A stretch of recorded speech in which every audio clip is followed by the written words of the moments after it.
जब से ईरान और यूएस के बीच में युद्ध थमने का ऐलान हुआ है और बातें धीरे धीरे और ज़्यादा मजबूत होती जा रही हैं, तब से शेयर बाजार में रौनक वापस से लौटती आई है। शेयर बाजार की सबसे ज़्यादा जो बड़ी चिंता थी कच्चा तेल ईरान वॉर से पहले वाले लेवल पर पहुंच चुका है, तो सबसे बड़ी राहत यहां से मिलती हुई दिख रही है और शायद यही वजह है कि बाजार लगातार तेजी का रुख अपनाए हुए है। लेकिन सवाल यहां पर यह है कि एक निवेशक के तौर पर हम इस तेजी को कैसे देखें। पहला कि क्या यह तेजी टिकाऊ है क्या, दूसरा सिर्फ कच्चा तेल का इंपैक्ट देखें या फिर बाकी के माहौल भी सुधर रहे हैं, तीसरा कि जो अल नीनो का इफेक्ट धीरे धीरे काफी ज्यादा बढ़ता जा रहा है। अब कृषि मंत्रालय की तरफ से औपचारिक ऐलान कर दिया गया कि 100 से ज्यादा जिलों में कंटीजेंसी प्लान को एक्टिवेट कर दिया गया है। तो ये सारी चिंताएं बाजार को आगे चल करके मुश्किल में डालेंगी क्या, बहुत सारे सवाल हैं। और एक निवेशक होने के नाते जो अब तक इस इंतजार में बैठे थे कि ईरान वॉर खत्म होगा तब पैसा लगाएंगे, वो अब क्या करें। और जिनका पोर्टफोलियो ईरान वॉर के दौरान 50% से नीचे जा चुका है और अब खत्म होने के बाद भी वो वापस आने को तैयार नहीं है, तो वो क्या करें। ऐसे बहुत ही व्यवहारिक सवाल, इन सारे सवालों का जवाब देने की कोशिश करेंगे आज आवाज अड्डा में। नमस्कार, मैं हूं लक्ष्मण राव। इस कोशिश में हमारे साथ होंगे साइट्रस एडवाइजर्स के founder Sanjay Sinha sir, market expert Sudeep sir, SW capital के डायरेक्टर पंकज जैन साहब और जियोजित इन्वेस्टमेंट के senior vice president Gaurang Shah साहब। शुरुआत गौरांग शाह साहब मैं आपसे ही करना चाहूंगा। सब टेंशन मुक्त है, कोई चिंता नहीं है? हालांकि चिंता तो आपको पहले भी नहीं थी वैसे। बहुत बहुत धन्यवाद लक्ष्मण भाई, इस मंच पर आमंत्रित करने के लिए। CNBC आवाज के दर्शकों को, आपको और मंच पर उपस्थित सभी महानुभावों को हमारा सादर प्रणाम और शुभ दिन हमारे तरफ से। मैंने एक टिप्पणी पहले भी करी थी कि अगर बस शेयर बाजार में चिंता ना हो तो मुझे चिंता हो जाती है लक्ष्मण भाई, क्योंकि शेयर बाजार का नाम ही ये है उतार चढ़ाव और आर्थिक और वैश्विक संकेतों और समाचारों के आधार पर प्रतिक्रिया देना। तो मैं ये मानता हूं कि देखिए, जहां तक युद्ध का प्रश्न है तो मेरे लिए तो अभी तक वो खत्म नहीं हुआ है। मेरे लिए वो अंत तब होगा युद्ध का जब वो निर्णायक तरीके से शांति प्रस्ताव पर हस्ताक्षर और मोहर लगेगी। 60 दिन का समय दिया है मेमोरेंडम ऑफ अंडरस्टैंडिंग पर काम करने के लिए और 30 दिनों में अमेरिका अपनी नाकाबंदी बंद करेगी और ईरान ने जो घेराव स्ट्रेट ऑफ हॉर्मुज पर किया है वो बंद करेंगे और उसके बीच में कई सारी वार्ताएं होंगी, निष्कर्ष निकाले जाएंगे और उसके ऊपर मेरे ख्याल से आत्मचिंतन किया जाएगा। मुझे अगर ज्यादा चिंता या थोड़ी बहुत परेशानी है स्थानीय संकेतों से, जिस प्रकार से मौसम विभाग ने अनुमान बारिश को लेकर के दिया है और इंद्रदेव का आशीर्वाद शायद इस वर्ष थोड़ा कम रहेगा। लेकिन अगर 100% नहीं 90% भी होता है लक्ष्मण जी, लेकिन उस बारिश के मौसम का जो फैलाव है जिसे हम डिस्ट्रीब्यूशन कहते हैं, वो अगर ठीक ठाक हो जाता है तो मेरे ख्याल से ज्यादा चिंता का कारण नहीं होना चाहिए। क्योंकि अगर ये नहीं होता है तो काफी सारी चीजों पर असर पड़ेगा, महंगाई दर पर, खपत को लेकर के, विकास दर को लेकर के, नतीजों को लेकर के वगैरह वगैरह। तो मेरा मानना है कि ये शायद परिस्थिति थोड़े समय तक रहेगी। और एक स्टैंडर्ड डिस्क्लोजर अभी दे देता हूँ, शायद हम आगे जाके इस क्षेत्र और स्टॉक्स पर बात करेंगे कि जो भी निवेश लायक रणनीति आज इस कार्यक्रम में रखेंगे, ये बुनियादी दर के आधार पर लंबी अवधि के लिए हमारी फंडामेंटल रिसर्च टीम की तरफ से, इसमें हमारी कंपनी जियोजित अथवा मेरा किसी भी प्रकार का व्यक्तिगत निवेश नहीं है, ना ही किसी प्रकार का वित्तीय लाभ मिलता है, ना ही किसी प्रकार का हितों का टकराव। लेकिन इस स्तर पर राय हम हमारे क्लाइंट्स को देते हैं, संभव है कि उनका निवेश करें। बिल्कुल, आपके इस डिस्क्लोजर को हम लोग स्वीकार करते हैं और आपको चिंता का इंतजार रहता है और इसलिए आप चिंता को देखते हैं, कहीं ना कहीं ढूंढ लेते हैं। लेकिन संजय सिन्हा सर को देख के लगता है मुझे कि अब चिंता वाकई हट गया है। संजय सिन्हा सर। तो लक्ष्मण जी, जैसा गौरांग कह रहे थे, स्टॉक मार्केट में अगर चिंता ना हो तो फिर स्टॉक मार्केट का जो ग्राफ है वो बिल्कुल एक तरफा ग्राफ रहेगा, या तो वो ऊपर जाता रहेगा या नीचे जाता रहेगा। तो बाजार में अगर आप देखेंगे तो किसी भी समय 3 चीजों का प्रभाव पड़ता है। शॉर्ट टर्म में बाजार पे इवेंट्स का प्रभाव होता है, मीडियम टर्म में लिक्विडिटी का होता है और लॉन्ग टर्म में वैल्यूएशंस का होता है। अभी हम इतने सारे इवेंट से घिरे हुए थे, उसका प्रभाव हम लोगों ने बाजार में शॉर्ट टर्म में देखा।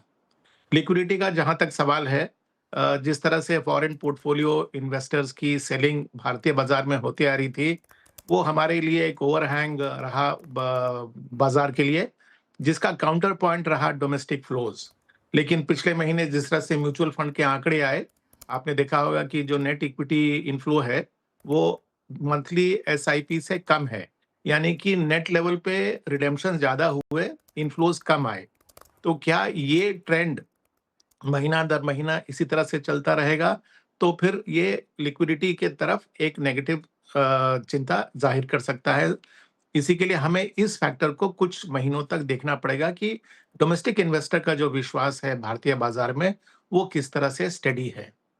जो तीसरा फैक्टर है जो कि सबसे महत्वपूर्ण है, जो कि अंडरलाइंग ट्रेंड को डिसाइड करता है, वो होता है वैल्यूएशंस का। और वैल्यूएशंस में जो पिछला तिमाही गया, चौथी तिमाही फाइनेंशियल ईयर 26 का, उसके जो नतीजे आए लक्ष्मण जी, उसने सबको अचंभित किया, क्योंकि जितनी उम्मीद की जा रही थी, उससे कहीं ज़्यादा अच्छा प्रदर्शन भारतीय कॉर्पोरेट सेक्टर ने किया है।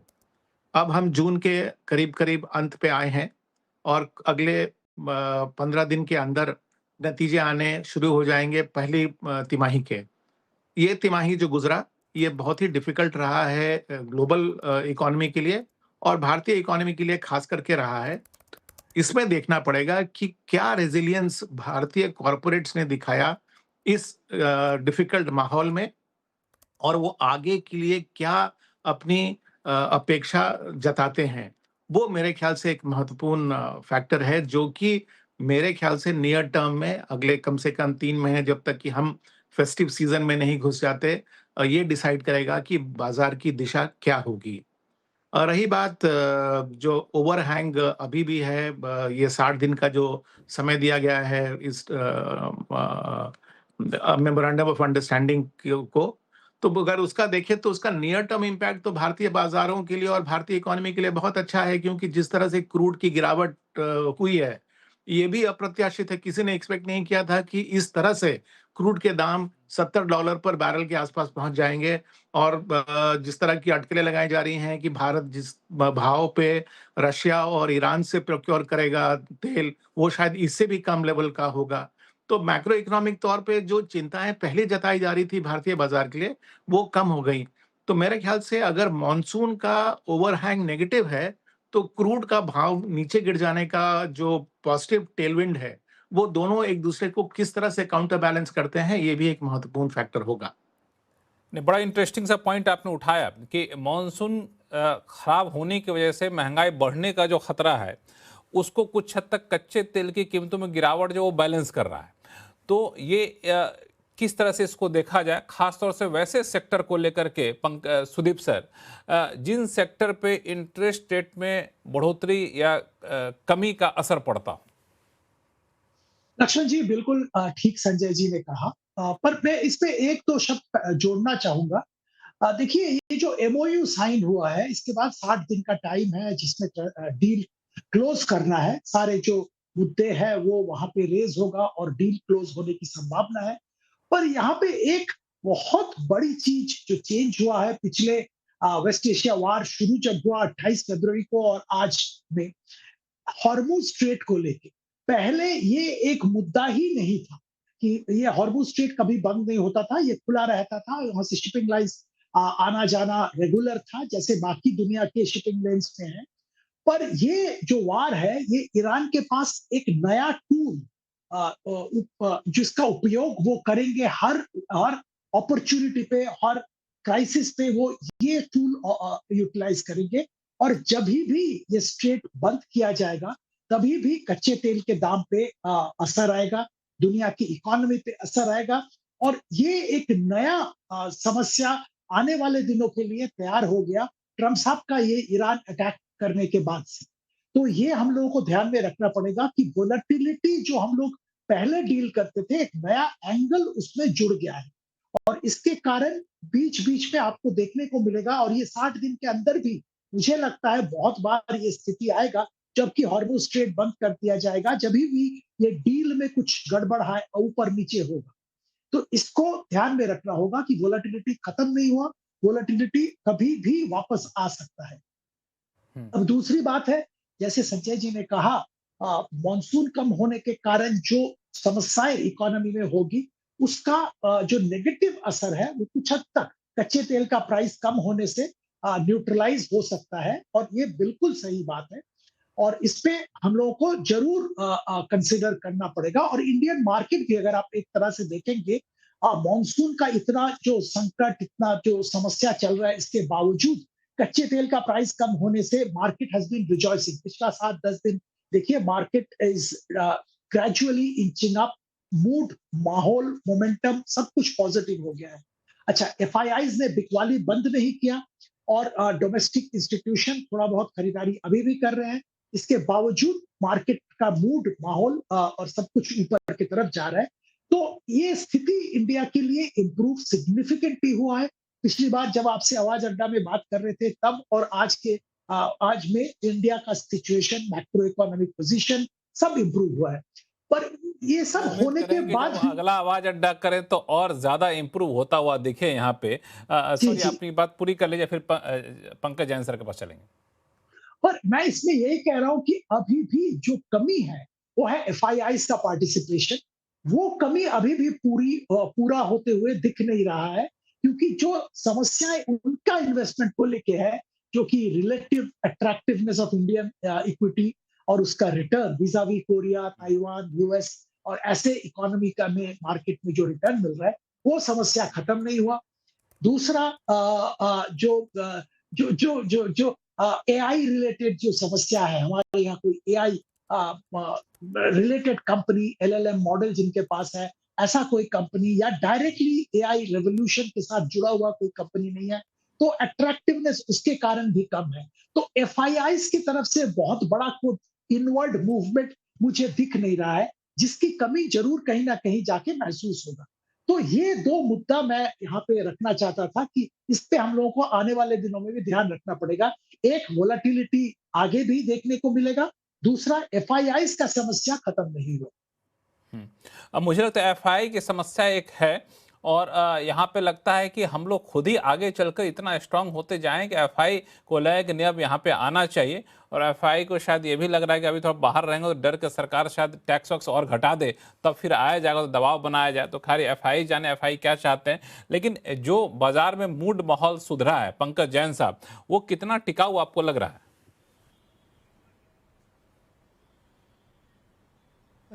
नमस्कार Laxman ji, thanks for having me on the show.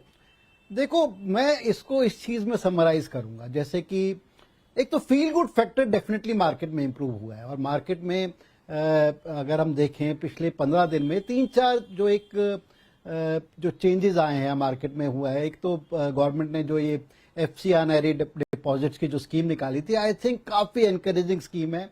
इससे काफी एक फील गुड फैक्टर आया है और काफी रुपये को स्टेबिलिटी मिली, और ये माना जा रहा है कि काफी अच्छा फंड्स मॉप अप हो सकते हैं अगले कुछ महीनों में इस स्कीम में। और इसको लेके एक बैंक्स में काफी स्टेबिलिटी आएगी, नेट इंटरेस्ट मार्जिन में काफी स्टेबिलिटी आएगी, और सबसे बड़ा रुपी डॉलर में स्टेबिलिटी आएगी। तो that has been one feel good factor.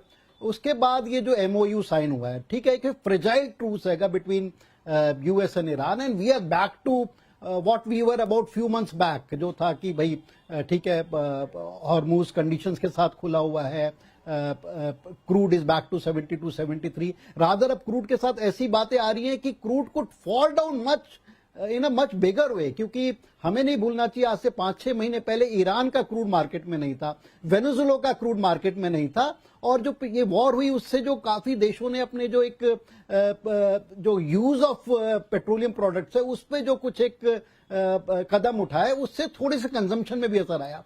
So you never know, one on a short term basis crude could settle down much below 70 also, अगर ईरान और यूएस में दोबारा से टेंशन नहीं होते। But that is a very fragile tools, और मेरे को लगता है कि ये छोटी मोटी दिक्कतें चलती रहेंगी। बट मार्केट में एक ये भी धारणा है कि नवंबर में जब प्रेसिडेंट ट्रंप या यूएस में एक जो मिड टर्म पोल्स आ रहे हैं, कि नवंबर तक कम से कम at least on a short term basis नवंबर तक कम से कम कोई बड़ा नेगेटिव फैक्टर या बड़ी टेंशन या बड़ा दोबारा से एनी काइंड ऑफ वायलेंस बीच में नहीं आना चाहिए। सो आई थिंक तो let's take it week by week, let's take it month by month. तो मेरे को लगता है कि यहां से लेके अगले कुछ एक महीने तक मार्केट में काफी डिसेंट फील गुड फैक्टर है। उसी को लेके अगर हम देखें, जो हमारे अपने भी इन हाउस भी या बाहर के भी जो टेक्निकल एक्सपर्ट्स या फंडल एक्सपर्ट्स वगैरह की बात करें, इंस्पाइट की Q1 में रिजल्ट्स में चैलेंजेस आ सकते हैं, कुछ ऐसी एक काफी धारणाएं आ रही हैं कि market could be heading to levels closer to 25,500 26,000 on a Nifty. So that augurs very well. But इसके अंदर सिर्फ ये देखने वाली बात है, one will have to realise कि कौन से सेक्टर्स परफॉर्म कर रहे हैं, कौन से सेक्टर्स नहीं परफॉर्म कर रहे. सो ऑल इन ऑल मेरे को लगता है कि मार्केट में फील गुड फैक्टर वापस आया है. और उसकी एक on a lighter side you could say, जब आज हम क्लोजिंग कर रहे थे, आई थिंक जो एक्टिव ट्रेडर्स हैं, इन्वेस्टर्स हैं, आज हमारे साथ हैं, उनमें इस चीज का ज्यादा एक रोष था कि कल मार्केट बंद है, may be we are losing opportunity to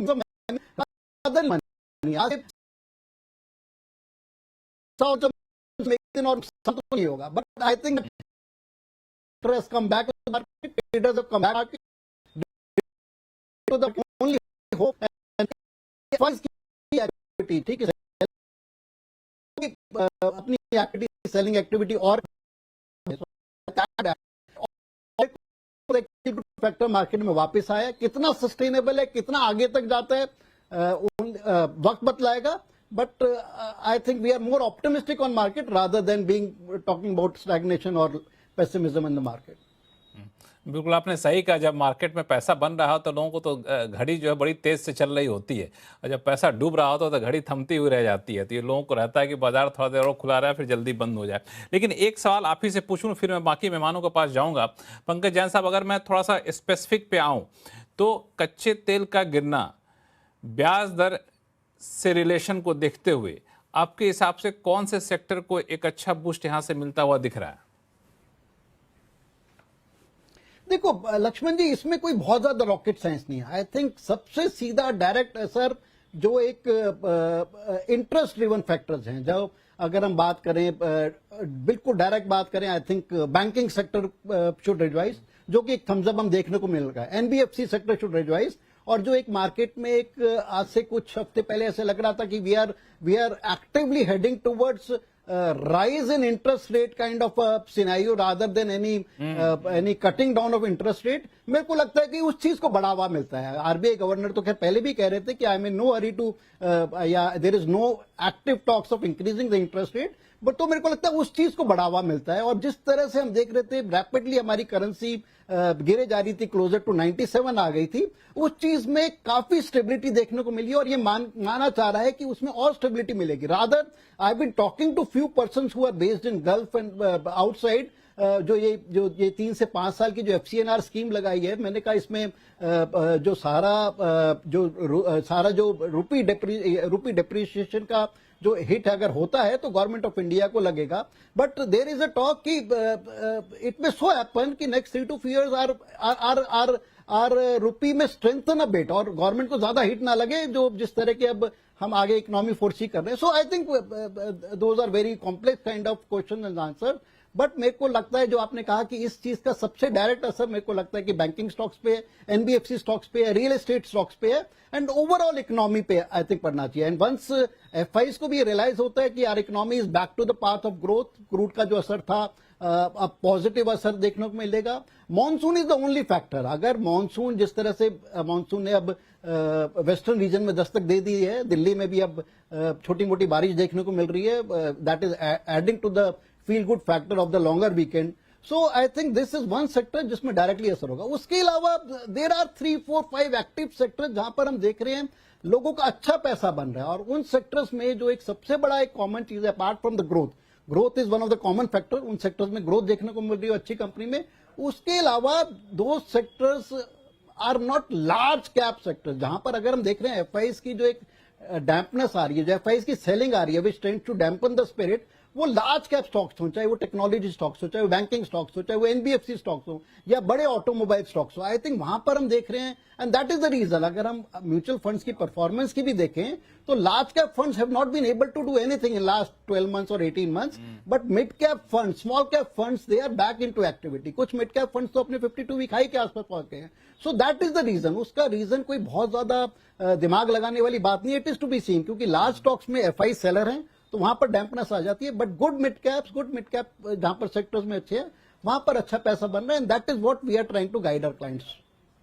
तो दो चीजें आपने बड़ा इंपॉर्टेंट कही. पहली बात तो कि अगर ब्याज दर बढ़ने की संभावना कम हो जाती है, खत्म होती है, तो बैंकिंग सेक्टर, एनबीएफसी सेक्टर यहाँ पे काफ़ी ज़्यादा रौनक लौटेगी। और दूसरा, लार्ज कैप से एफआई जा रहे हैं तो मिड कैप में अच्छा यहाँ पे मोमेंटम देखने को मिल रहा है। गौरांग शाह साहब, पहला सवाल कि अगर बैंकिंग सेक्टर की बात करें तो मैं देख भी रहा हूँ पिछले कई दिनों से बैंकिंग सेक्टर में अच्छी खासी रौनक है और इस वक्त प्राइवेट बैंकों ने ज़्यादा इसको लीड करना शुरू किया है।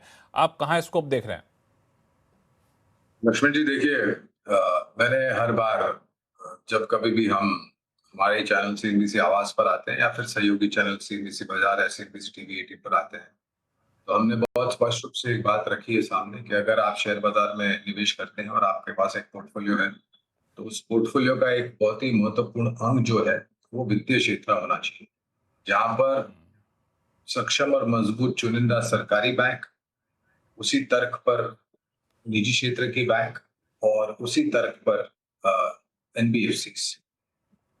देखिए, एक विचारधारा हमारी ये है कि अगर जो नीतियां सरकार ने सामने रखी हैं और जिस प्रकार से विकसित भारत, आत्मनिर्भर भारत, भारत जो पूरी दुनिया से आयात करता था वो आने वाले भविष्य में निर्यात करेगा, ये सब करने के लिए विदेशी मुद्रा को हमारे देश में एफडीआई के रूप द्वारा आने के लिए बहुत सारी चीजें करनी पड़ेगी।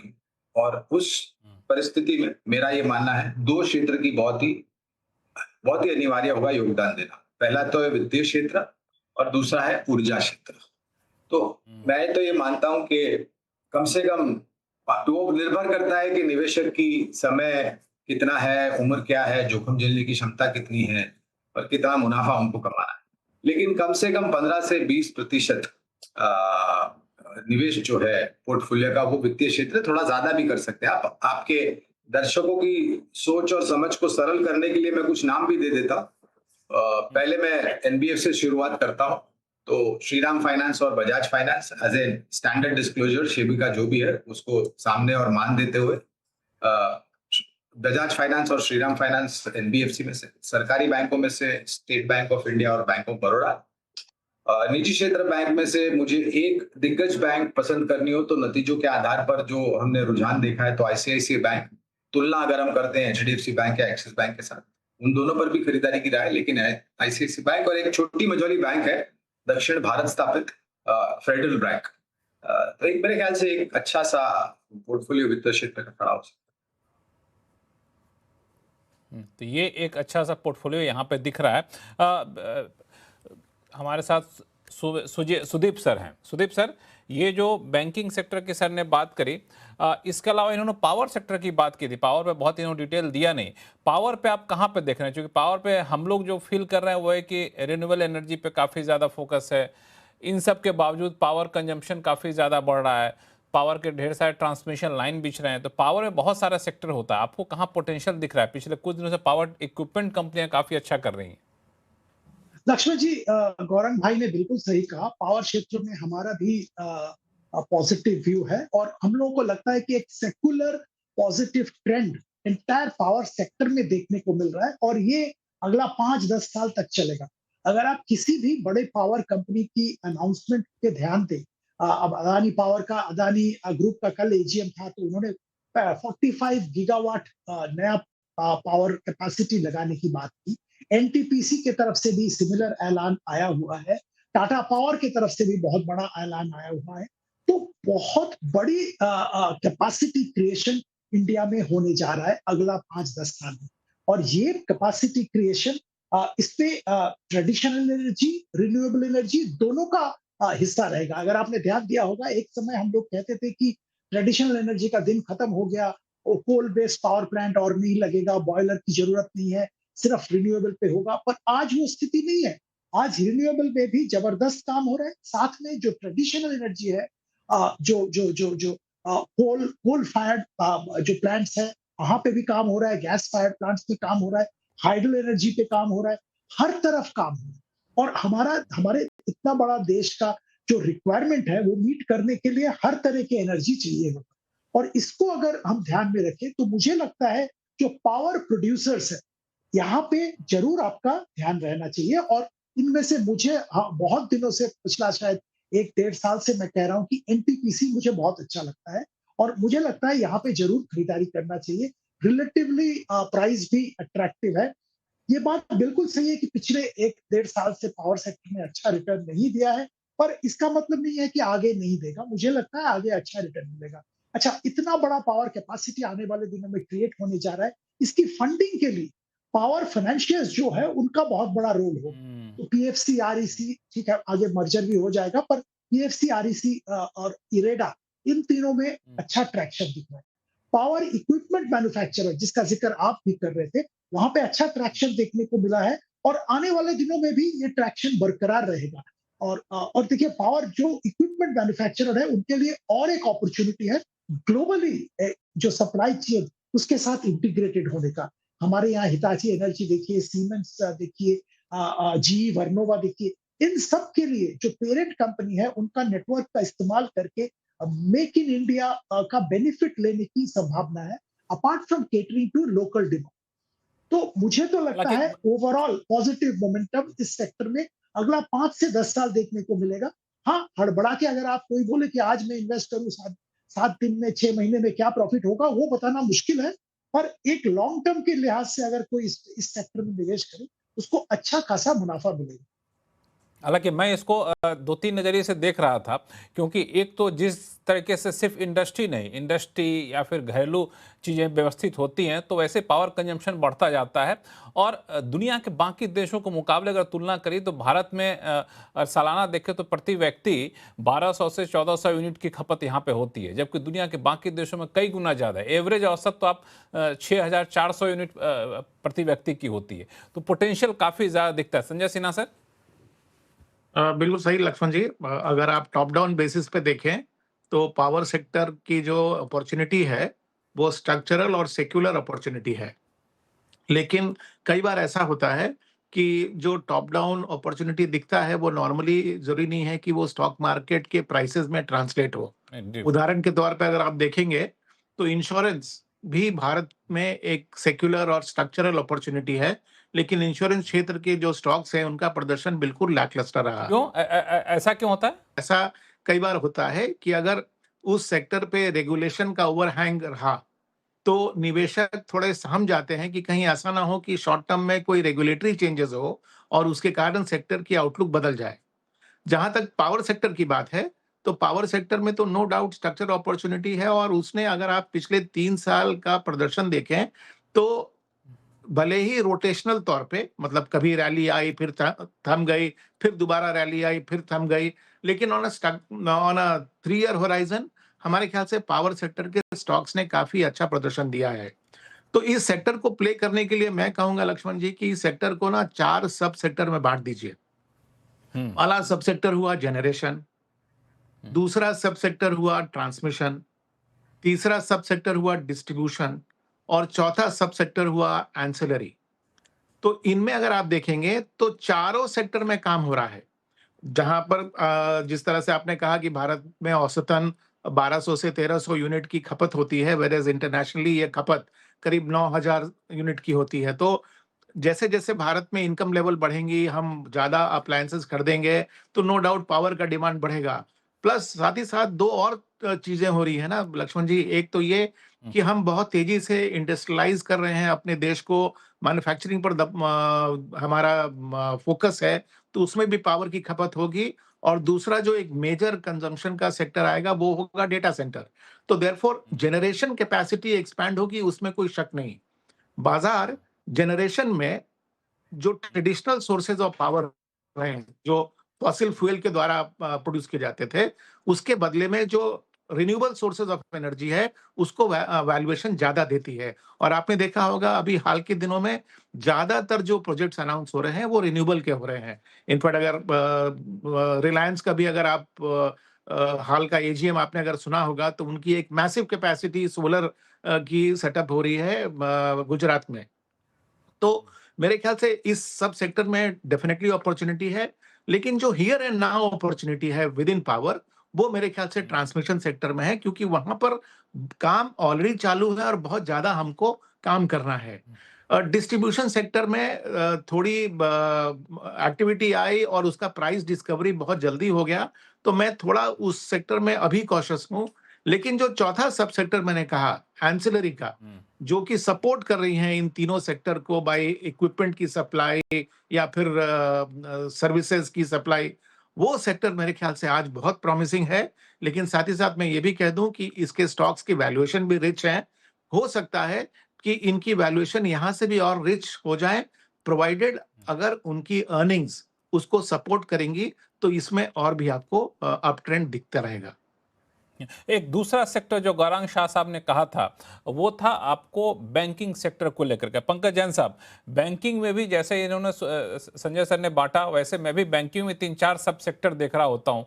सरकारी बैंक, प्राइवेट बैंक, वहाँ भी एनबीएफसी है, वहाँ भी मिड कैप बैंक हैं। तो आपको कहाँ पोटेंशियल दिख रहा होता है?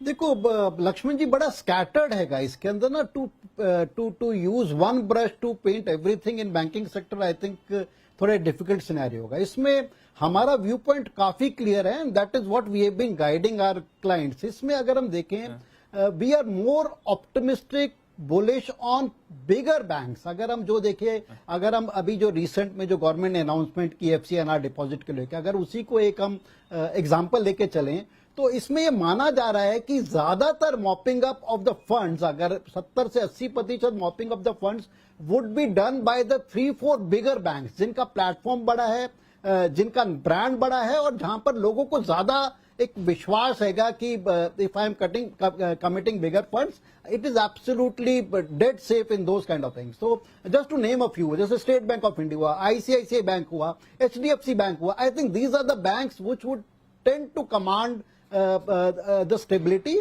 ठीक है, पिछले दिनों जैसा मैं अभी कह रहा था कि banking sector as such, large cap banks as such have not done much in terms of returns to the investors because of FI selling, और वो देखने वाली बात होगी कि आगे जाके जब ये थोड़े से और बढ़ते हैं, क्या ऊपर के लेवल्स पे FIs की फिर से सेलिंग आती है या और सेलिंग आती है, that could act as the damper. So that is one thing. तो छोटे PSUs बैंक, छोटे प्राइवेट सेक्टर बैंक्स पे हम बहुत ज्यादा एग्रेसिव या बुलिश नहीं है। उसमें selectively some of the smaller private banks, जहां पर हम देख रहे हैं कि एक शिफ्ट आ रहा है, शिफ्ट इन मैनेजमेंट आ रहा है। There are foreign players who are buying aggressive stakes in those banks, and eventually those banks, few of those banks में turn out to be multi bagger. So वो एक थोड़ा सा higher risk higher gain kind of strategy हो सकती है। But smaller PSUs bank में थोड़ा सा हमारा बहुत ज्यादा कंस्ट्रक्टिव व्यू नहीं है। We are as of now we are not aggressive on those bank.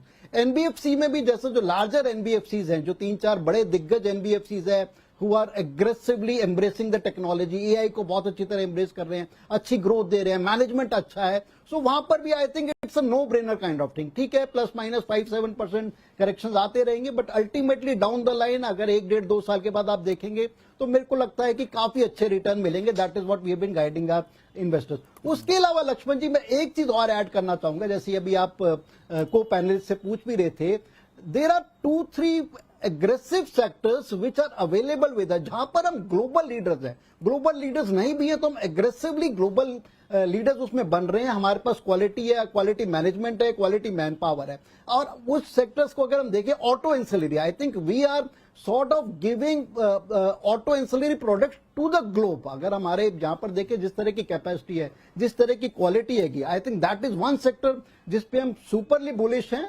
That sector has perform well. ठीक है, वैल्यूएशन इतने अब सस्ते नहीं रहे हैं, but I think that is one sector उसमें अगर थोड़ा सा ढंग से पिक एंड चूज किया जाए 5-7 कंपनीज को, that is one sector which could continue to give good returns. उसके अलावा health care, pharmaceutical, health care, I think this is one industry जहां पर अगेन हम ग्लोबल लीडर हैं, जहां पर R&D भी काफी स्पेंड हो रही है, इनोवेशन भी हो रही है, काफी ज्यादा एक्सपेंशन भी हो रही है, तो एंड मैनेजमेंट काफी अच्छे हैं। एंड जिस तरह का हम देख रहे हैं कि उस फील्ड में ग्रोथ देखने को मिल रही हैगी, सो दैट इज वन सेक्टर। मेरे को लगता है कि फार्मास्यूटिकल इज वन सेक्टर जो कि आने वाले वक्त में I don't know in which time frame that will happen, but could give very good smart returns. इसमें it's accumulation on most of the falls. इसी तरह health care, I think the kind of health care India is providing, that is one of the best in class in the world.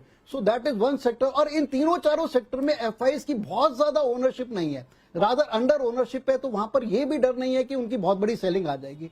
So apart from power equipment, some of the NBFC, some of the banking, ये 3-4 sector हैं जिसपे हमें लगता है कि काफी अच्छी opportunities हैं, काफी अच्छे मिड कैप स्टॉक्स अवेलेबल हैं जो कि यहां से भी काफी कंपाउंडिंग रिटर्न दे सकते हैं। It is just that you have to do your homework properly और you have to have a guide who could guide you properly.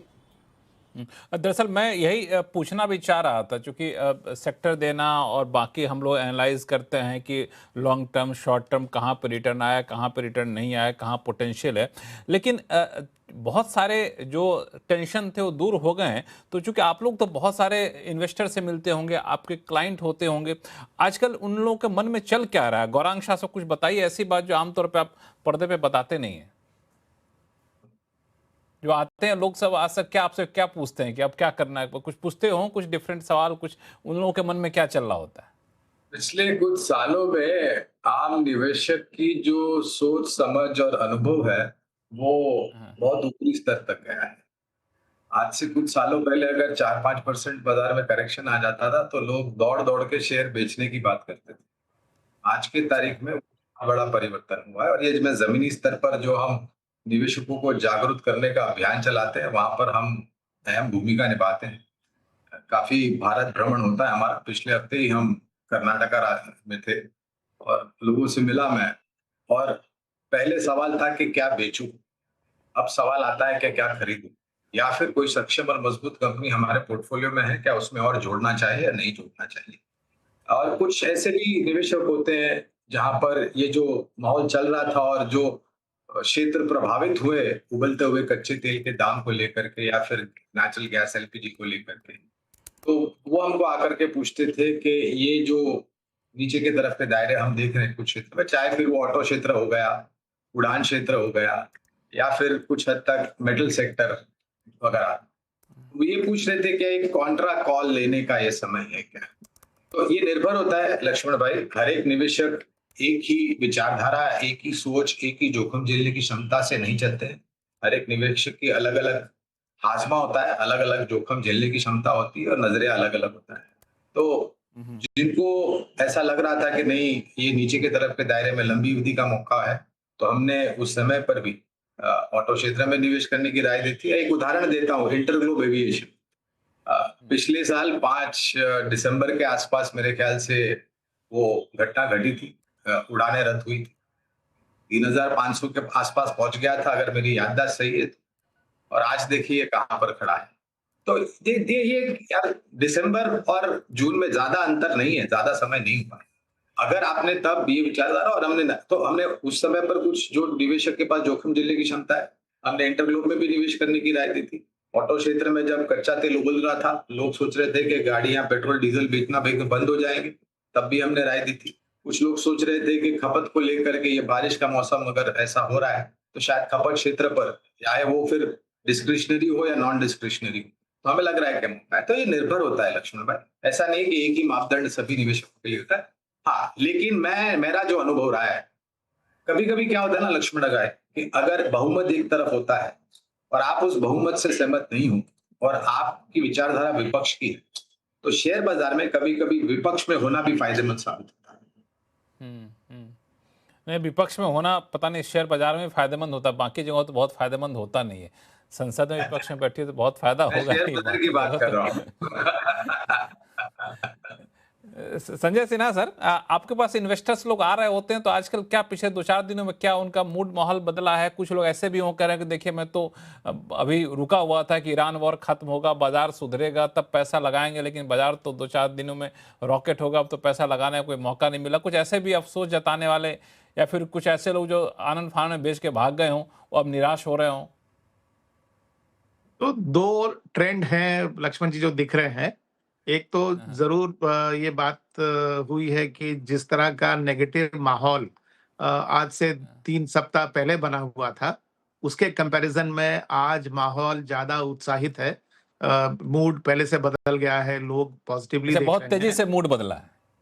बिल्कुल, बिकॉज जिस तेजी से क्रूड का दाम गिरा, $100 से $70 आप देखे पलक झपकते गिर गया, तो लोगों को ये एहसास हो रहा है कि एसेट प्राइसेस जो हैं वो काफी जल्दी दोनों तरफ मूव कर सकते हैं। तो अगर उन्होंने भारत में निवेश करने के लिए अगर पहले अगर वो डरे हुए थे, तो एक उनके मन में ये भी रहती है ना, जो जिसको नाम दिया गया है FOMO, the feeling of missing out. तो कहीं ऐसा ना हो कि यहाँ से तेजी आ जाए और हम छूट जाएं। लेकिन टूट जाए। हाँ, लेकिन जैसा ये अपने कार्यक्रम का जिस तरह का टॉपिक ही था लक्ष्मण जी, कि ऐसा नहीं है कि सारे जो आशंकाएँ हैं, वो दूर हो गई। जैसे मानसून को लेकर अभी भी आशंका है। हाँ, फर्स्ट क्वार्टर के रिज़ल्ट किस तरह आएँगे, उसको लेके आशंका है। तो जैसे-जैसे जैसे गौरंग भी बता रहे थे ना कि कुछ लोग हैं जो अग्रेसिव बेट लेते हैं। तो जो अग्रेसिव बेट लेने को तैयार हैं, वो बाज़ार में आज प्रवेश करने के लिए बिल्कुल उत्सुक हैं। लेकिन एक दूसरा ट्रेंड भी मुझे देखने को मिल रहा है लक्ष्मण जी, जो कि मैं सामने रखना चाहूँगा। होता क्या है ना कि जो आम निवेशक है, वो नियर टर्म परफॉर्मेंस को देख के ज़्यादा प्रेरित हो जाता है। और हाल के दिनों में जो विदेशी बाज़ारों का प्रदर्शन रहा है, वो हमारे बाज़ार से काफ़ी अच्छा रहा है। तो लोग अगर म्यूचुअल फंड में इंटरनेशनल फंड्स इन्वेस्ट करने का ज़रिया अगर खुला होता, तो मेरे ख़्याल से शायद सबसे ज़्यादा फ्लो हमको उस कैटेगरी में मिलता। उसका लेकिन हाँ, लेकिन अभी तो वहाँ बंदिश लगी हुई है, तो लोग वहाँ निवेश नहीं कर पा रहे हैं। तो एक छटपटाहट दिखती है मुझको, और एक इच्छा दिखती है कि मैं किस तरह से ग्लोबल मार्केट्स में एक्सपोज़र ले लूँ। पहले हम लोग रिकमेंड करते थे कि ग्लोबल मार्केट में एक्सपोज़र लेना चाहिए आपको for the purpose of diversification. लेकिन आज तो नैरेटिव बदल गया है। आज लोग फॉरेन मार्केट में एक्सपोज़र लेना चाहते हैं बिकॉज़ उनको लगता है कि रिलेटिव रिटर्न उनको उस बाज़ार से ज़्यादा मिलेगा। हाँ, लेकिन ये बात जब कैलेंडर ईयर 26 खत्म होने को आएगा, जब आप हम लेखा-जोखा देखेंगे, तो शायद अभी जो लोग इस तरह से भागे-दौड़े चले जा रहे हैं ग्लोबल मार्केट्स में, शायद उनको लगेगा कि अगर वो डोमेस्टिक मार्केट में टिके रहते और यहाँ पर large cap, mid cap, small cap में अगर उन्होंने इंटेलिजेंटली एलोकेट किया होता, तो शायद उनको इस कैलेंडर ईयर में इंडियन मार्केट से ज़्यादा अच्छा रिटर्न मिलता, बजाय उसके कि उनको विदेशी मार्केट से मिलेगा। हालांकि ये है कि लोगों में अब इतना पेशेंस रहता नहीं है। अब जेनजी ज़्यादा मार्केट में आ गए हैं, तो वो तो चाहते हैं कि आज पैसा लगाएं, कल कमाएं। तो जी, बाहर जब आए, जब बिल्कुल, भारतीय मार्केट सुधरेगा तो आ जाएंगे वापस, जब जहां बिल्कुल। पैसा मिल रहा है वहां चला जाए। तो ये सोच रहती है। ऐसा करते हैं, छोटा सा ब्रेक ले लेते हैं और इस चर्चा को आगे जारी रखेंगे। कहीं जाएगा नहीं, लौटते हैं छोटे से ब्रेक के बाद।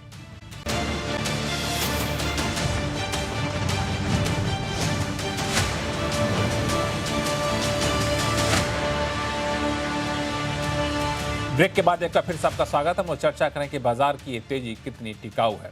ब्रेक पे जाने से पहले हमने दो मेहमानों से पूछा कि उनके पास जो लोग आते हैं आखिर क्या जानना चाहते हैं। उसी सवाल को आगे बढ़ाते हैं। सुदीप सर, कई लोग ऐसे मिले कि उनका कहना था, देखो जब बाजार गिर रहा था तो हमारे तो पोर्टफोलियो आधा हो गए, अब जब उठा है तो पोर्टफोलियो तो पूरा हो ही नहीं रहा है, पोर्टफोलियो तो अभी आधा का आधा ही दिख रहा है।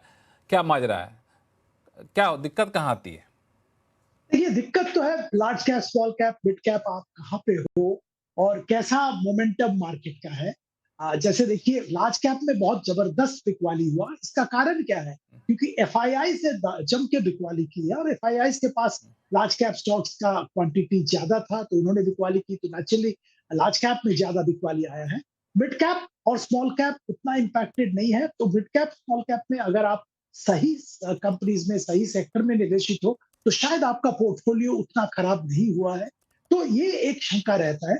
दूसरा एक जो हम लोगों ने देखा है लक्ष्मण जी, जो संजय जी अभी जिक्र कर रहे थे, बहुत इंक्वायरी आ रहा है to facilitate investment in international markets. जो टेस्ला का आईपीओ हो, सॉरी स्पेसएक्स का आईपीओ हो, या जो मैग्निफिसेंट 7 जो कहा जाता है, वहां पे कैसे निवेश किया जाए, गिफ्ट सिटी के जरिए कैसे निवेश किया जाए।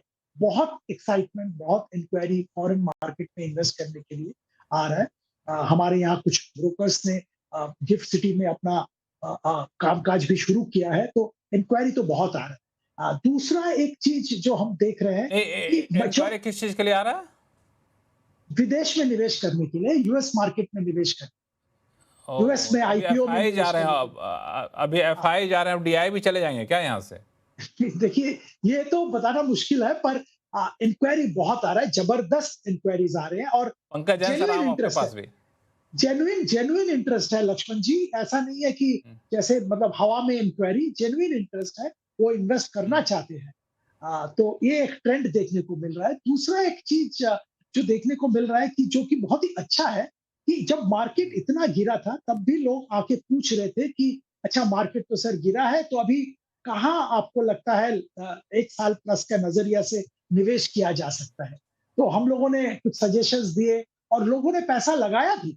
इसीलिए आपने देखा होगा कि एफआईआई दबा के बेच रहे थे, मार्केट गिर रहा था, पर मार्केट इतना भयंकर नहीं गिरा जितना एफआईआई के आंकड़े देख के अगर सिर्फ एफआईआई के आंकड़े देखो तो लगेगा कि भयंकर गिरेगा, उतना भयंकर गिरावट मार्केट में नहीं आया। ये कारण बिल्कुल यही था कि डोमेस्टिक इन्वेस्टर्स आइदर डायरेक्टली और म्यूचुअल फंड के जरिए पैसा लगा रहे थे, लॉन्ग टर्म पोर्टफोलियो बिल्ड कर रहे थे, अच्छे शेयर्स में खरीदारी बीच बीच में आ रहा था। तो ये दो डिस्टिंक्ट ट्रेंड हमने पिछला अगर कह सकते हैं 3-4 महीने में देखा है। ये पंकज जैन साहब को जोड़ना चाहते हैं इस ट्रेंड में, कुछ यही ट्रेंड आपको भी मिल रहा है या फिर कुछ अलग है? नहीं लक्ष्मण जी, इसमें मैं 2-3 चीजें ऐड करना चाहूंगा। एक तो जो आपका एक मूल सवाल है कि इन्वेस्टर्स आके क्या पूछता है, क्या करना चाहिए, उसमें मैं ये ऐड करना चाहूंगा, एक ऐसा तबका ऑफ इन्वेस्टर्स है जो कि काफी जागरूक हो गया है, काफी इंटेलिजेंट है, काफी होमवर्क करता है, and rather we as a broker we look forward to interaction with them. वो आके ज्ञान देते हैं कि this is what is happening in this particular field and this is what may happen in days ahead. So अब खाली वो नहीं रहा आज से जो 5-10 साल पहले कि ब्रोकर को ही ज्यादा नॉलेज थी और इन्वेस्टर्स को काफी नॉलेज थी। सो मैं लगता है कि चैट जीपीटी का कुछ कमाल हो। Not just chat GPT, I think काफी आजकल जो जेंजी हैगा, one should appreciate the kind of knowledge they are carrying। और हर फील्ड में हम एज अ ब्रोकर हम बात करते हैं कि हमारा जो सबसे बड़ा सोर्स ऑफ नॉलेज जो है is interaction with our good clients, relevant clients, intelligent clients. हमारे को सिर्फ ये देखना होता है कि भाई इस क्षेत्र का ये क्लाइंट एक्सपर्ट है, इस क्षेत्र का ये क्लाइंट एक्सपर्ट है। So it's not just that कि वी हैव टू, ना इतना समय होता है, ना इतनी पेशेंस होती है कि बड़ी बड़ी रिपोर्ट्स पढ़ी जाए। So it's like we end up being good Zomato कि कहां से अच्छी नॉलेज एक्वायर हो सकती है। सो नॉट जस्ट कि क्लाइंट हमसे इंटरेक्शन करता है, हम भी क्लाइंट से, अच्छे क्लाइंट से इंटरेक्शन करने के लिए काफी तत्पर रहते हैं। So I think that becomes one good source of information. उसके अलावा जैसे अभी एक प्लेटफॉर्म पे डिस्कशन हो रही थी, ये बात बिल्कुल सही है कि लोगों में काफी एक पिछले दिनों था कि हम भी बाहर के स्टॉक्स में बाहर निवेश कर पाते। बट आई थिंक अगर वो चीज, it's good that government of India ने उस पर रिस्ट्रिक्शंस लगा रखी हैं। मेरे को एग्जैक्ट नंबर नहीं इस टाइम मालूम, शायद $7 बिलियन की रिस्ट्रिक्शन देगी अक्रॉस द म्यूचुअल फंड्स या अक्रॉस द स्कीम्स। और इसी वजह से है कि जो भी इंटरनेशनल बेस्ड थीम्स हैं उसमें सारों में सब्सक्रिप्शन बंद है, क्योंकि अगर वो चीज नहीं होती तो जो जिस तरह से हमने देखा कि जो फैंसी टुवर्ड्स द गोल्ड थी, रन टुवर्ड्स द गोल्ड था, रन टुवर्ड्स इंटरनेशनल फंड्स या इंटरनेशनल स्टॉक्स भी हो जाता और उससे और एक करेंसी पे रन हो जाता। So it's a double edge sword. I think that was a blessing in disguise. So that was happening. So now ultimately coming back to our market, जैसा मैं कह रहा था कि अब जिस तरह से हम देख रहे हैं मार्केट में काफी स्टेबिलिटी आ गई है, मार्केट में काफी ऑप्टिमिज्म है। इट्स जस्ट दैट कि अब जो एक ट्रूस आया है, जो एमओयू साइन हुआ है, हमें ये नहीं भूलना चाहिए कि ट्रम्प साहब एक बड़ी वॉलेटाइल पर्सनैलिटी है। सो ये हमें we should wish and pray कि this true stage, this memorandum of understanding stage, और इसमें एक जो प्रोग्रेशन हो टुवर्ड्स पॉजिटिव साइड हो। But I think as a investor, as a trader, one should be ready with the kind of stocks one should own. या मुझे dips मिलते हैं, डिप्स मिलते रहेंगे। I'm more than sure this is a fragile kind of MOU. This is a fragile kind of truce, और बीच बीच में opportunities मिलती रहेंगे। बट मेरे को लगता है now on a step ladder basis, I think we may move 2 steps forwards, 1 step backward। अगर ये ट्रूस थोड़ा सा भी ढंग से होल्ड करता है और मॉनसून बहुत ज्यादा खराब नहीं होती, if we get something better than what we are expecting, I think market is in for much better phase than what it is today. बिल्कुल, इससे ज़्यादा बेहतर पोजीशन पर। गौरांग शाह साहब, मैं थोड़ा सा अलग सवाल आपसे पूछना चाह रहा था कि कई लोग हैं जिनके पोर्टफोलियो में ऐसे स्टॉक हैं जो ऊपर से 50% नीचे पे आकर रुके हुए हैं, कई के आईटी स्टॉक भी हैं। अब पूछ रहे हैं ये सवाल कि भाई उसको क्या करूं, अब चूंकि इतना नुकसान सह लिया तो उसको रखे रह लेते हैं। दूसरा कहता है इसको निकाल लो और कहीं ऐसे जगह लगाओ जहाँ पे कम से कम इससे तेज़ी से यहाँ पे रिकवरी आए तो वो ज़्यादा बेहतर होगा।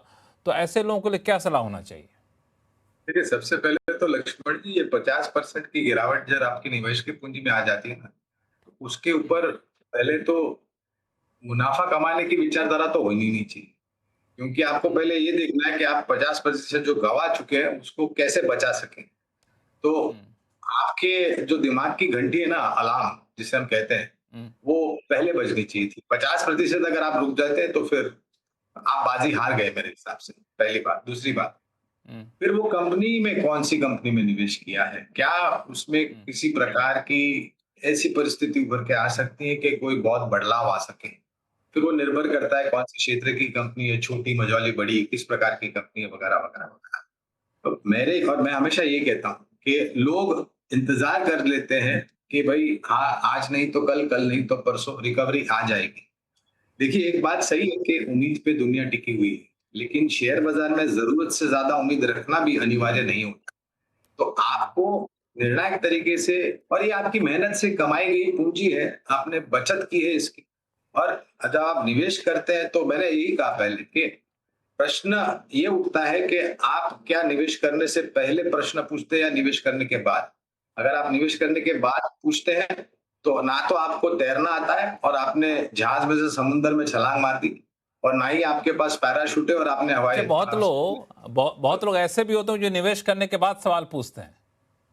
यही मैं बता रहा हूँ, निवेश करने के बाद सवाल पूछना अनिवार्य नहीं है, निवेश करने से पहले सवाल पूछना चाहिए आप। निवेश करने के बाद प्रश्न पूछते हैं तो वो समुद्री जहाज में से अगर आग लग गई तो आप समुद्र में कूद गए और आपके पास लाइफ जैकेट नहीं है, या फिर हवाई जहाज में कूद गए, पैराशूट नहीं है, तो क्या मतलब हुआ? तो देखिए, और ये मैं यही कह रहा हूँ कि जब 20-25% या 15% या 10% भी अगर कोई स्टॉक नीचे आ जाता है, तो तहकीकात कीजिए। आपकी मेहनत से कमाई गई पूंजी आपके रुपए है। अगर आप ही ध्यान नहीं रखेंगे तो बाजार में तो लोग बैठे हैं लूटने के लिए आप। तो इतना अगर नुकसान हो जाता है तो मेरे ख्याल से आपको पहले सोचना चाहिए। 50% के बाद मेरे ख्याल से, और जैसे मैंने कहा, अरे देखिए, एक समय था जब टाटा मोटर 100 के नीचे चला गया था, अगर मेरी याददाश्त सही है। हाँ, हाँ। फिर रिकवरी आई, तो निर्भर करता है क्षेत्र कौन है, कंपनी कौन सी। आप कहाँ पे अटके पड़े हैं? संजय सिन्हा सर, एक सवाल और आपसे पूछूं, चूंकि अभी पंकज जैन साहब ने कुछ देर पहले कहा, सुदीप सर ने भी कहा कि बहुत सारी कंपनियां, सेक्टर ऐसे हैं जो एफआई से प्रूफ हैं। अभी हमने देखा कि जो एक्सपोर्ट प्रूफ सेक्टर थे उस पर भरोसा ज़्यादा लोगों को बना के पता नहीं बाहर क्या हो जाए, जिस पे डोमेस्टिक कंजम्पशन पे जो चीज़ें ज़्यादा चलती हैं उस पर भरोसा रखो। अब कुछ ऐसे सेगमेंट निकल कर आए जिसमें एफआईज का एक्सपोजर रहता नहीं है, तो एफआई का अभी भी कोई अता पता है नहीं। तो वैसे सेक्टर पर ज़्यादा फोकस किया जाए, वैसे सेगमेंट पर ज़्यादा फोकस किया जाए, तो जब या आप फिर जहां एफआईज के वापस आने की गुंजाइश है वहां पे चला जाए? जब आप निवेश करते हैं ना लक्ष्मण जी, तो सारा पोर्टफोलियो एक ही थीम पर तो नहीं बनाया जा सकता। आपको बहुत सारे फैक्टर्स कंसिडर करने चाहिए। तो जिस तरह से एफआईआई की सेलिंग हुई है पिछले 1.5 साल में, उसका ज़्यादा बड़ा प्रभाव हम लोगों ने बैंकिंग सेक्टर पे देखा। हमने उसका अभी हाल के दिनों में बहुत बड़ा प्रभाव आईटी सेक्टर पे देखा। तो 2 चीज़ें हैं जो अभी हो गई हैं।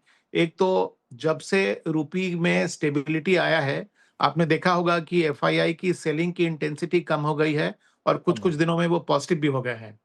तो अगर ये रूपी जैसे-जैसे स्ट्रेंथन होता जाएगा, ये संभव है कि एफआईआई की जो सेलिंग की ट्रेंड है, वो और भी कम हो जाए, हो सकता है रिवर्स होकर पॉजिटिव भी हो जाए। तो हमें इस फैक्टर को बेस बनाकर अगर हम अपना पोर्टफोलियो बनाना चाहते हैं, तो वो शायद मीडियम टर्म या शॉर्ट टर्म में शायद हमें फ़ायदा दे। लेकिन जैसा आपको मैंने प्रोग्राम के शुरुआती तौर पे कहा था लक्ष्मण जी, बाज़ार पे शॉर्ट टर्म पे इवेंट्स का प्रभाव होता है, मीडियम टर्म में लिक्विडिटी, बट लॉन्ग टर्म में वैल्यूएशंस का होता है। तो इसी के लिए पोर्टफोलियो बनाने का जो बेस होना चाहिए हमारा, वो डेफिनिटली फंडामेंटल रीज़न होना चाहिए। दूसरी बात, अगर आप एफआईआई से ही अपने आप को प्रूफ करना चाहते हैं, तो अगर आपने देखा होगा करंट कैलेंडर ईयर में निफ्टी से ज़्यादा बढ़िया प्रदर्शन हमारे मिड कैप और स्मॉल कैप इंडेक्स ने दिया, जहां पर एफआईआई का एक्सपोजर ऐसे भी कम है। और अब तो ये जो मिड कैप और स्मॉल कैप का जो बेस मार्केट कैपिटलाइजेशन है, वही इतना ऊपर चला गया है कि आप उसको भी सेफ्टी के तौर पे देख सकते हैं। जैसे मिड कैप की जो सीलिंग है, वो करीब करीब 1 लाख करोड़ के मार्केट कैप पर आ गई है। अगर उसका नीचे देखेंगे तो वो करीब 30-35 हजार करोड़ का रेंज है। 35 हजार से लेके 1 लाख करोड़ के मार्केट कैप की कंपनीज, जो 150 कंपनीज हैं, उनको मिड कैप माना जाता है। तो अगर आप स्टॉक सिलेक्शन के लिए जाएंगे तो ये बहुत अच्छा मार्केट कैप का सेगमेंट है जहां से आप चुनाव कर सकते हैं। अगर आप उससे नीचे जाइए स्मॉल कैप, तो स्मॉल कैप भी देखिए, अगर आपको 5,000 करोड़ से 35,000 करोड़ की कंपनी मिल रही है स्मॉल कैप, तो वो उसमें भी मेरे ख्याल से काफी वैल्यू है, काफी वर्थ है। और चूंकि एवरेज अगर आप 10-15 हजार करोड़ की मार्केट कैप की कंपनी लेंगे, तो जिस तरह से भारत की अपॉर्चुनिटी है, संभव है कि यहाँ से अगले 3 साल 5 साल में वो दुगना तिगुना भी हो सकती है कंपनी। तो भारत में अगर आपको निवेश करना है और अपनी पोर्टफोलियो बनानी है, तो मेरे ख्याल से इस बात पर ज्यादा प्रभावित ना होइए कि उस स्टॉक में एफआईआई का एक्सपोजर ज्यादा है या कम है। इस बात से ज्यादा प्रेरित होइए कि क्या वो सही सेक्टर है जहां अपॉर्चुनिटी है, और उस सेक्टर में क्या वो सही कंपनी है जहां पर आपको अपॉर्चुनिटी खोजना चाहिए। बिल्कुल, बहुत ही बेहतरीन तरीके से समझाया आपने। सुदीप सर, शो का समय अब चूंकि खत्म होने वाला है, 1 मिनट है हमारे पास, कुछ आप ऐड करेंगे इसमें? जी, मैं ऐड करना चाहता हूँ, मैं संजय से बिल्कुल सहमत हूँ। आपको सेक्टर और कंपनी अच्छा ढूंढना चाहिए। मैं एक संक्षेप में एक क्षेत्र जिसका हम लोगों ने चर्चा ज्यादा नहीं किया, फार्मास्यूटिकल। मुझे लगता है ये फार्मास्यूटिकल सेक्टर है, ये 20 साल पहले इंडियन आईटी जहां पे था वहां पे खड़ा हुआ है, एक क्वांटम लिप के द्वार पे खड़ा हुआ है, और आने वाला 15-20 साल तक इंडियन फार्मा बहुत अच्छा काम करे। अब इसमें स्पेसिफिक कंपनी, स्पेसिफिक एक्टिविटी आपको ढूंढना पड़ेगा, पर संक्षेप में मैं बता रहा हूँ 3 तरह की कंपनी जो हमको मुझे दिख रहा है। एक कंपनी, एक तरह की कंपनी हो रही जो कि अपना ब्रांड, अपना पेटेंट एस्टैब्लिश करना चाहते हैं। सन फार्मा सबसे आगे है। ऑर्गन एंड एक्विजिशन के बाद 70% रेवेन्यू उनका ब्रांडेड पेटेंटेड प्रोडक्ट से आ रहा है। और ऐसे और भी आप देखेंगे, Cipla, Wockhardt, Glenmark, doctor Reddy, Lupin, सब लोग उसी दिशा में जा रहे हैं और जाएंगे भी। दूसरा सेगमेंट है जो अपना कॉन्ट्रैक्ट मैन्युफैक्चरिंग, सीडीएमओ वगैरह सेगमेंट पे है। यहाँ पे भी अच्छा अपॉर्चुनिटी है, क्योंकि चाइना प्लस वन पिछले दिनों में देखा है, चाइना के कुछ मॉलिक्यूल्स यूएस और यूरोप में प्रॉब्लम हो रहा है और वो इंडिया से मैन्युफैक्चर करवाना चाहते हैं। तो ये अपॉर्चुनिटी बरकरार रहेगा और यहाँ पे भी बहुत ग्रोथ देखने को मिलेगा। तीसरा, डोमेस्टिक डोमेस्टिक फार्मा सेक्टर में भी 25% सीएजीआर है। तो डोमेस्टिक फार्मा फोकस्ड जो कंपनीज है, जैसे कि मैनकाइंड फार्मा हो गया और भी कंपनीज है, यहाँ पे भी ध्यान दिया जा सकता है। तो तीनों सेगमेंट में बहुत ग्रोथ आएगा। साथ में फार्मेसी के साथ आप हेल्थ केयर भी जोड़ दीजिए। हॉस्पिटल क्षेत्र में बिल्कुल, वही मैं बहुत कहना चाह रहा था जबरदस्त कि सिर्फ फार्मा ही नहीं, वो तो फार्मा के जड़ हेल्थ जो है केयर। वो तो हॉस्पिटल ही, जी जी हेल्थ जी केयर है, वहीं से फार्मा जी फार्मा के फल वहीं से निकलते हैं। चूंकि शो का समय यहीं पे खत्म हो रहा है, इसलिए मैं आपको बीच में रोक रहा हूँ। आप सही मेहमानों का बहुत बहुत शुक्रिया अपना कीमती समय निकालने के लिए। आवाज अड्डा में फिलहाल इतना ही। देखते रहिए CNBC आवाज। नमस्कार।